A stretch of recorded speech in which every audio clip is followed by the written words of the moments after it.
que diz algo importante para nós logo na primeira leitura: seduziste-me, Senhor, e deixei-me seduzir. E eu estava pensando justamente nessa frase esses dias, relacionado àquilo que nós somos chamados a desempenhar enquanto papel na igreja. É um jogo de sedução, de fato. Hoje, dia do catequista, não é à toa que iniciamos a palavra de Deus com esta frase: seduziste-me, Senhor, e deixei-me seduzir. Os catequistas são os sedutores de Deus, que vão seduzir os cristãos a amarem nosso Senhor Jesus Cristo, através do ensinamento da doutrina. De fato é um jogo de sedução, porque nós também fomos alcançados pela sedução de Deus, como disse o profeta: Senhor, tua palavra, tua verdade, tua doutrina me seduziu e eu me deixei ser seduzido. Ou seja, o relacionamento do profeta com Deus é da seguinte maneira: primeiro, Deus conseguiu seduzir o meu intelecto, a minha razão, e eu me deixei ser seduzido usando a fé, que por sua vez também é racional. Porém, a fé, ela tem uma dinâmica interessante. Ela vai mostrar para o nosso racional aquilo que é sobrenatural, aquilo que a ciência não explica. E depois de esclarecer o nosso racional sobre isso, a fé desce para o nosso coração, para o centro das nossas emoções, e faz com que as nossas emoções elas sejam curadas, saradas, ou seja, faz com que as nossas emoções comecem a nos levar para o caminho certo. Faz com que a gente deixe de decidir porque é apaixonado por algo, para decidir pela razão também, e porque esse algo passa a fazer parte de um afeto mais valoroso do que a paixão, que é o amor. E quando eu consigo amar a Deus como Ele me ama, eu consigo fazer a segunda parte desta frase acontecer: e me deixei seduzir. Ou seja, porque o Senhor me seduziu, porque o Senhor me convenceu, eu agora consigo amá-lo, porque consigo conhecê-lo. Seduziste-me, Senhor, e me deixei seduzir. Também é assim na igreja, com a doutrina, com aquilo que a gente aprende. Nós aqui há 5 anos estamos tentando ser seduzidos. No nosso caso aqui é o contrário.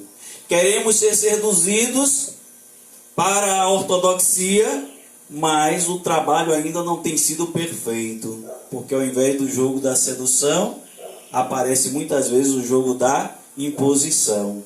Como o nosso querido colega chegou aqui de um dos sínodos, animado, e eu pensei que ele mesmo ia comprar véu para todo mundo usar o véu. Esperei ele terminar de fazer a explicação da importância do véu, que de fato é importante, não tem problema nenhum, mas não enquanto obrigação. Por isso eu finalizei com aquela frase: o cristão católico não é obrigado a fazer absolutamente nada. Ele é convidado a fazer as coisas, mas ao ser convidado a fazer as coisas, ele também é convidado a amar aquilo que ele está fazendo. Porque senão não tem sentido nenhum. Não tem sentido nenhum ter catequista, não tem sentido nenhum celebrar a divina liturgia, a Eucaristia, se nós não vamos amar. Porque nosso Senhor Jesus Cristo, ao fazer a ceia, pegar um pedaço de pão ázimo e abençoar, diz: fazer isso em minha memória. Jesus ensinou como fazer e pediu para que fosse feito, e fez isso dentro de uma refeição judaica. Já pensou se a gente, para ser fiel a Jesus, não mudasse nunca de forma de celebrar? Hoje estaríamos todos semi-sentados no chão, quase deitados, dentro de uma refeição, celebrando a Eucaristia. Mas as coisas precisam ser adaptadas, as coisas precisam evoluir. E hoje nós ouvimos no Evangelho aquela mesma pessoa que disse, para quem Jesus disse, pobre do Pedro, sempre ele, né? Tu és Pedro, e sobre esta pedra edificarei a minha igreja. 5 minutos depois, Jesus começa a pregar sobre o sofrimento que ele tem que passar, e Pedro, para defender Jesus, não foi nem de maldade, mas para defender Jesus, porque amava tanto Jesus, disse: Deus livre você, Jesus, de que você passe por essas coisas, que Deus não permita que isso te aconteça. Mas Pedro não sabia o que dizia, porque aquilo que Pedro queria conservar enquanto a vida física de Jesus iria impedir que os sofrimentos de Jesus nos desse a salvação.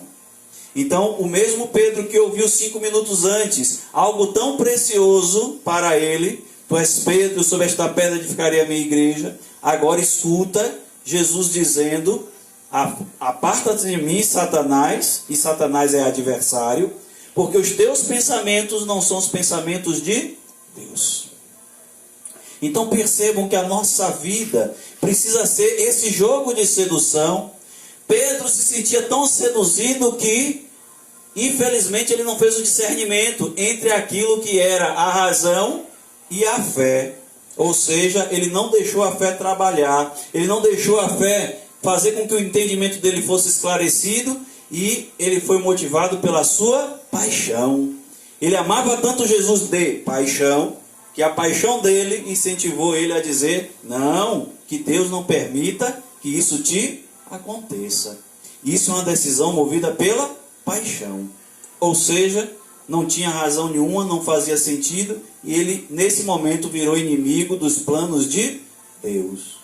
Quantos de nós na nossa vida pessoal, e agora está na moda, desde 2018 aliás, está na moda, não é? Fazer aquelas defesas apaixonadas. O erro está ali, é claro como o sol ao meio-dia, no dia mais quente de verão, na linha do Equador, mas porque eu sou apaixonado, eu deixo de enxergar o erro, que é do tamanho de um trem, para continuar defendendo o cidadão que cometeu o erro. Hoje o Evangelho nos convida a não fazermos isso. Não, porque quando fazemos isso, temos a repreensão da parte de nosso Senhor Jesus Cristo.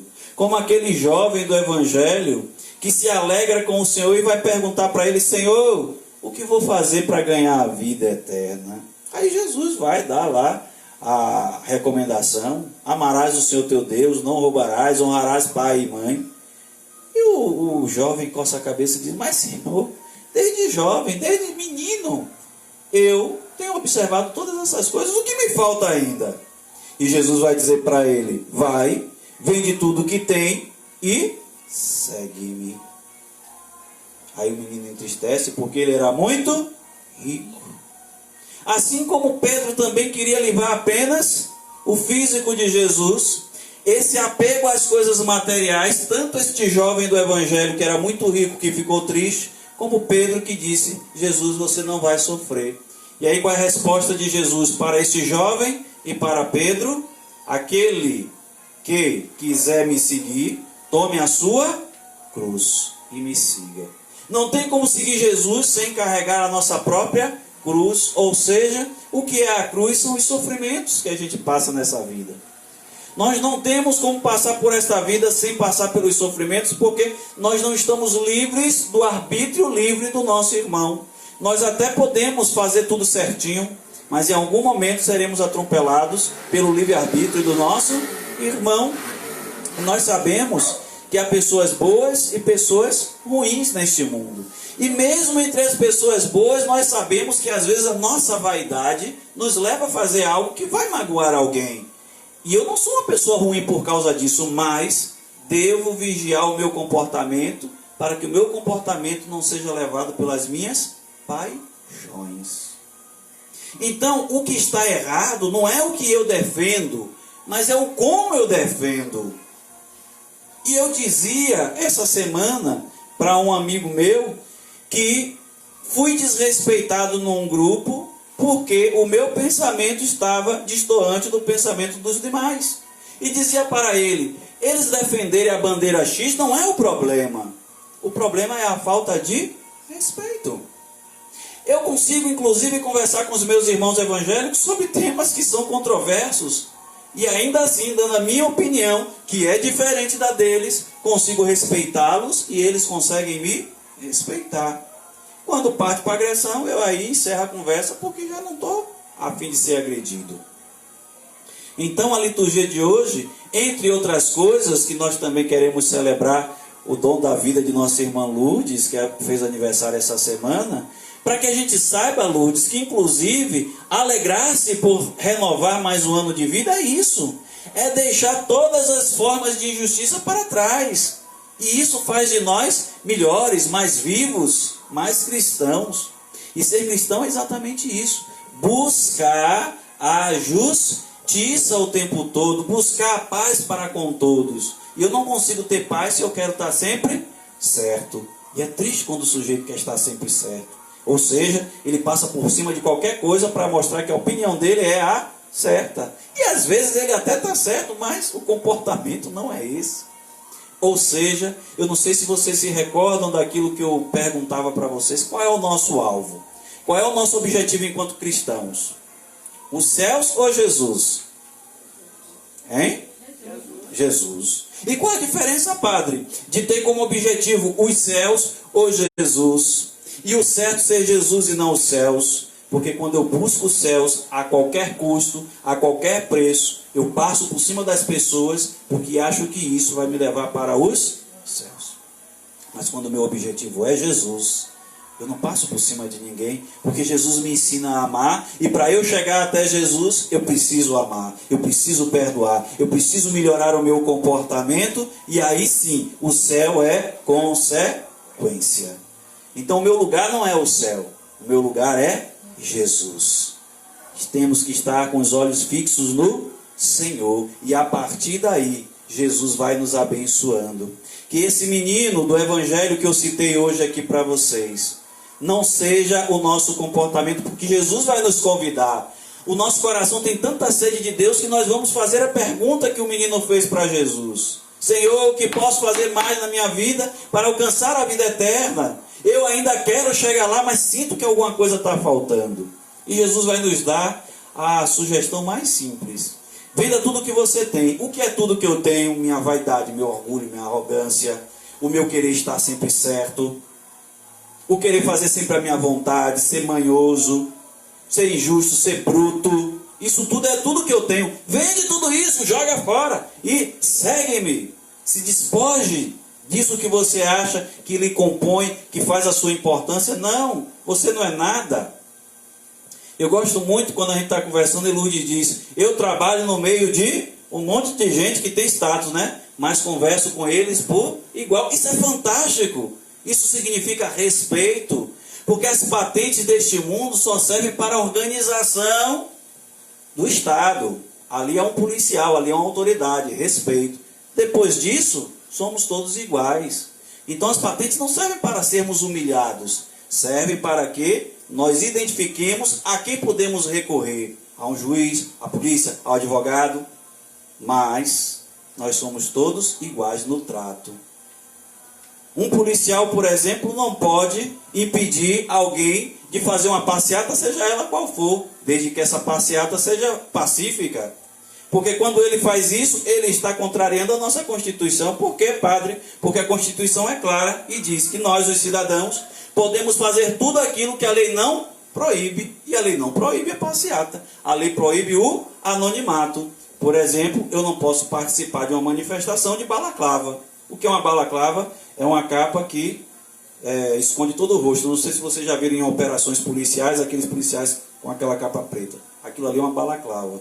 Para proteger a identidade daquele policial, porque provavelmente o criminoso em questão é muito perigoso e aquele sujeito pode estar exposto e a família dele. Enfim, eu enquanto manifestante não posso ser anônimo. Entendem? Então se a gente faz aquilo que a lei não proíbe, nós podemos fazer. E o que Jesus vai trazer para nós hoje é um ensinamento maravilhoso. Refreia a sua paixão. Ame mais, entenda a proposta de Deus para você e a partir daí você vai poder tomar sábias decisões. Que o Deus Todo-Poderoso nos conduza na Eucaristia de hoje para entendermos o quão bom é estar com o Senhor, mas também para entendermos que as cruzes que nós carregamos, elas são nossas e são necessárias. Amém? Louvado seja o nosso Senhor Jesus Cristo. É o momento do ofertório.